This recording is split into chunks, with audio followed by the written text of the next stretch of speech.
We're live. Hi, everybody. Welcome to Fridays with Sue and Steph. And we have a fun topic today. Mindy does a weekly I don't know if you say HAPO or HAPO, but it's Help a Parent Out. Help a Reporter Out is HARO. Help a Reporter. Oh, is that a thing? Yeah. Oh, I had no idea. So she does a weekly Help a Parent Out, and the responses are just always fantastic. Like, I don't know, 450 people responded to the question, do you ask your kids before you post things? And I think it was a more involved question than that, but basically that was the essence of the question. Like, how do you navigate, your right and privacy? And what does number one today mean? I don't know, Lucy, but hi. Anyway, so, the idea of our joy and our excitement and sharing about our kids is like still impacting our kids. And so where do you fall on that? And if you look at the answers, the bulk of them are very much about affording their kids the right to decide. So they ask. Okay. And then there's still a lot of parents that say, like, you're putting up things on social media for the whole world to say, and I'm the one that has to be measured. So, I mean, I see that point also. It is kind of funny how we all feel about social media really only hitting the people we want it to hit, not this like bigger kind of, it's kind of like being in your car where you feel invisible. Yeah. But anyway, there were a few that I thought were worthy of saying because they're so funny. Okay. So one was, I ask, they never say yes. I think that's so funny. So I guess eventually she'll probably stop asking. Set guidelines so you don't have to ask each time. I think that's good. Oh, that's good. Yeah, I'm not sure that would work in my house though, but it's great. It wouldn't work in mine. Yeah. And then someone wrote, so glad I'm past this. But if I ever did not ask, please forgive me and I'll pay for therapy. Anyway, I think they're worth looking at, you guys. Go to our Facebook page and just look at some of them. They're really clever. It's really funny. Yeah, and also you get a kind of a glimpse that like it's very hard to answer that question. People were like, sometimes it depends, a lot of like caveats. Like if you're going to post them something for their birthday, most people felt like, yeah, you just do it. You don't ask permission. Yeah. But I still would have to ask because some of my kids would not want that either. Yeah. So I was trying to think. I typically do not. I used to put when they were little, like I used to post, like I remember, like some of Lane's like Tooth Fairy letters that I found like delicious and adorable. And they weren't on social media yet, or she wasn't, whatever. But yeah, they got to a certain age. I think the only things I've posted about the kids are once they were on social media. When we moved each of the oldest two, well done, Sue. I just saw that.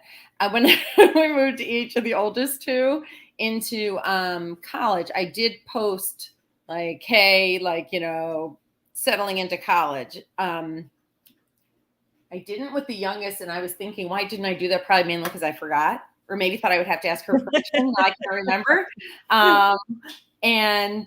But otherwise, I don't. And it's interesting because I've had this thought of, I've seen others, what they post about their kids, and I'm thinking, my kid would kill me.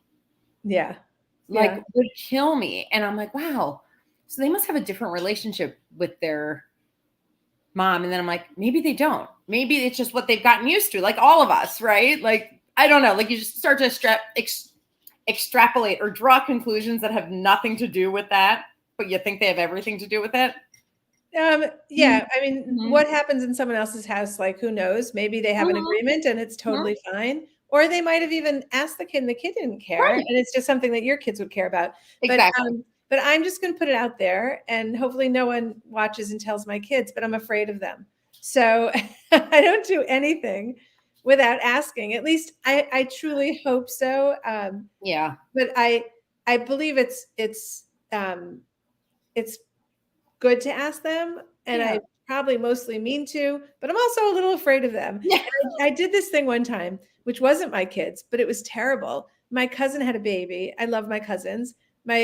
His siblings sent me a picture and I posted it saying, "Oh my God, this is so exciting. Listen, look at this adorable baby." But they had a rule in their house. There was no sharing of, they didn't want any like what's like trail of their kids. And so Which isn't so crazy. I no, mean, that's not crazy. What's yeah. crazy is that I even thought to do it. When have I ever done that? Taken someone else's picture and put it up as my own? I don't know. It was like somewhere around there. It was like, they probably don't want me to. You know when it's like, don't say it, and it comes out. Yeah, totally. Anyway, I apologize. Yeah. It was really horrible. I took it down. Of course, that still doesn't mean anything. But yeah. Well, and I think this touches on a broader issue of like, there are so many things that happen. Well, I was going to say that we want to shout from the rooftops, and then others we want to hide in the basement, right?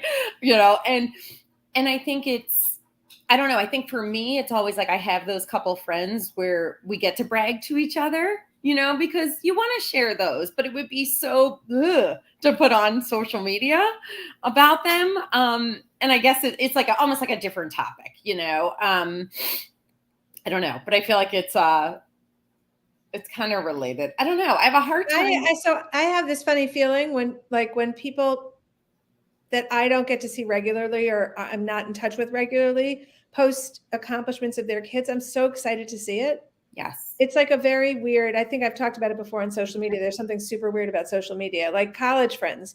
I just love keeping up with them. So if they post something about their kids and I'm not in that world, I'm so grateful for Facebook. Like I just love the chance to kind of get some like joy out of what's happening in their lives. Like a little update. The closer it gets to me, the more I have a different reaction. I don't know what that pathology is, and I don't know if it's true for everybody, but it's like you know, when you post something, you're not saying, but not my closest friends. Like there's no like exactly. You're not cutting off. So you know, I really do love seeing people who I wouldn't otherwise know about, seeing them post their accomplishments. I think my kids are funny. Every once in a while, they ask me to post something because they feel like it's more appropriate for me to put it up there than for someone else to put it up there. Yeah, so it does a little bit go. I like that. I like that. It kind of comes around, you know. Well, I think they don't want to be boastful, and it feels different for like me to put it up and say yay you kind of thing. And also I will say there are some people who are just so skilled at it. Like it's not even the humble brag. It is literally like you're along for the ride with them. You are so happy. I was just thinking of one of our friends who does that well. Who's that, Kathleen? Yes. Yeah, we're on a roll, Steph, reading. I know. Yeah. We should go on the Newlywed Game. I could like hold up the card. Yeah.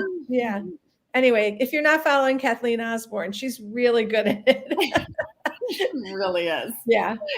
Maybe there is something like that self-deprecation or that like you know what? I think at least now that we've just put her on a pedestal and we can just talk about her openly, I'm sure she won't mind that at all. I feel like she's so real, and she has that ability to kind of make fun of herself and how she responds to things. It's like she looks in the mirror a lot, and I think there is something really endearing about it. And and she's so funny. But I mean, I was thinking of one time, I can't remember what the actual story was, but basically she's trying to tell us that something wonderful happened, and as she's trying to do it, she's falling flat on her face. And so you're laughing hysterically, and then you're like, "But yay for your kid!" It's just really, it's an art. It's really an art. It's. So I don't think I would have that art. I don't think so either. And mine would, and mine would be like pure snark. Like it would be hard. It's hard to hit that note, is what I would say. Yeah, she hits the note. Yeah. Which is okay. So what did you do with articles? Because you know we write not so much anymore, you and I, but we used to write much more about our families. Like what did you do? Yeah. What did you do? So. I remember at some point thinking, wow, I've written like 100 articles. I probably should have asked their permission at some point. No, I think it's either because you said something, somebody said something like, oh, I don't think my kid would like that. I'm like, oh, that would have been a good idea to check with my kid. And like, they were I mean, how long have I not been writing? Just a couple of years. So, I mean, they were well into their teens and 20s. I think I always banked on the fact that they didn't read my stuff. Until they did. Did I ever tell you that story? That's a good one. Yeah, you did that. Yeah. It's a good one. I had written No, it was a podcast. I think it was with Betsy. We haven't known her so long. So you're right. That's only going back a couple years. Hamster Wheel Betsy. She was asking me about each of my kids. And I remember Zach, our oldest, right now I'm talking about them again. Our oldest coming in and saying to me, like, what did you mean when you said, and I'm like, you listened to that? It's totally like deer in headlights. And then one of his siblings said to me something like, oh, yeah, kind of like when you said blah, blah, blah. And I was like, oh my God. And I was like, I hope that was okay. He's like, no, it was all honest. It was all true.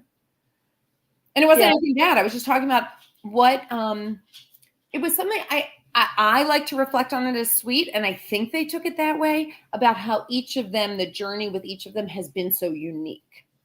And I was reflecting on each of them, you know, like this one, this is what I learned. This one, this is what I learned. And this one, I'm still learning.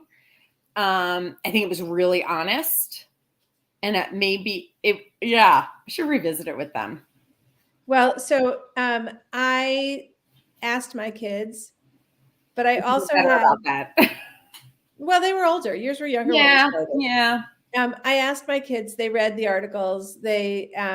But I also have the advantage of writing about one of my kids, and I have 3 girls and 2 boys. So even if I gender it, no one knows who it's about. That is so true.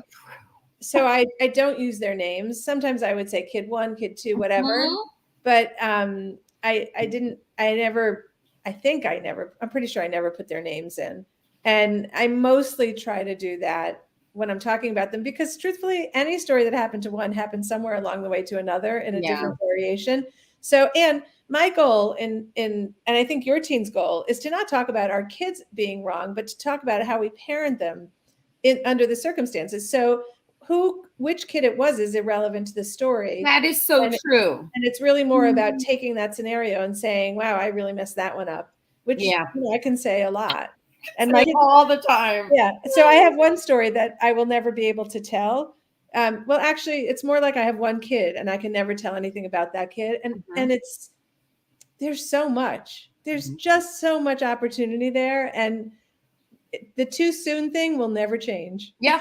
I think at 50 it will feel too soon. So I know. It's really hard. And I think you hit the nail on the head on that one in terms of like it's our collective experience, and it's why you had the original idea for your teen. It's what we do daily, which is hopefully learn from each other, support each other, define what's typical and what's not. Hopefully, you know, some of it'll make you laugh, some of it'll make you cry, and maybe you cry because you're right there with someone else, right?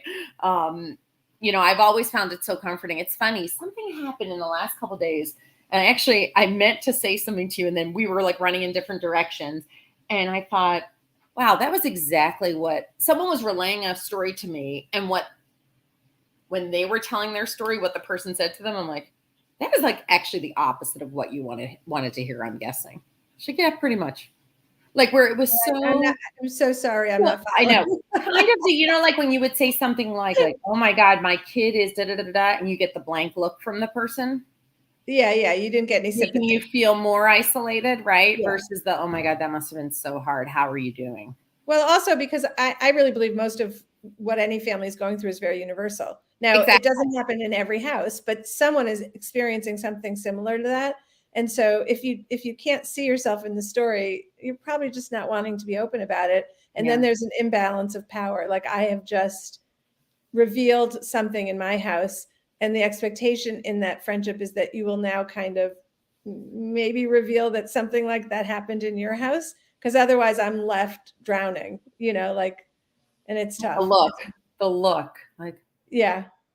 Well, I mean, that is really one of the things that changed when we were early in your teen. We sat around our kitchen table, and you just saw over time how much more relaxed people got about putting something out there that they might not have felt comfortable putting out there before, because everybody else responded with, I had a friend, I did it. Oh my God, I hated when that happened. And you just felt so bolstered by it, like so supported by it. So that's our goal, guys. That's what we're always here to try and do. We don't always succeed, but we certainly are. No, we try. Yeah. So go check out the post, because I think the comments are really fun, and add your own if you want to.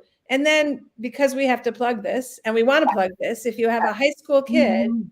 really consider signing up for Destination College. It's starting a week from next Tuesday on March 8th. It is 8 weeks in a row on almost all of them are on Tuesday night. One of them we're going to have to announce that we just had to change to Monday night. But the first one is March 8th, 7 p.m. Eastern time. They're all recorded. You can get them afterwards. If you have a high school kid on a college-bound track, you really, really want to sign up for this. We have like just unbelievable talent that will share with you everything you need to know about how you can help your kid get through this challenging process of applying to college. It's complicated. It doesn't have to be stressful. They're going to all share with you how you can do it without losing sleep, fighting over it, all of the things that we really benefited from. So if you can join us, the link is in the chat. Thank you, Jessica. Bye, everybody. Have a good week.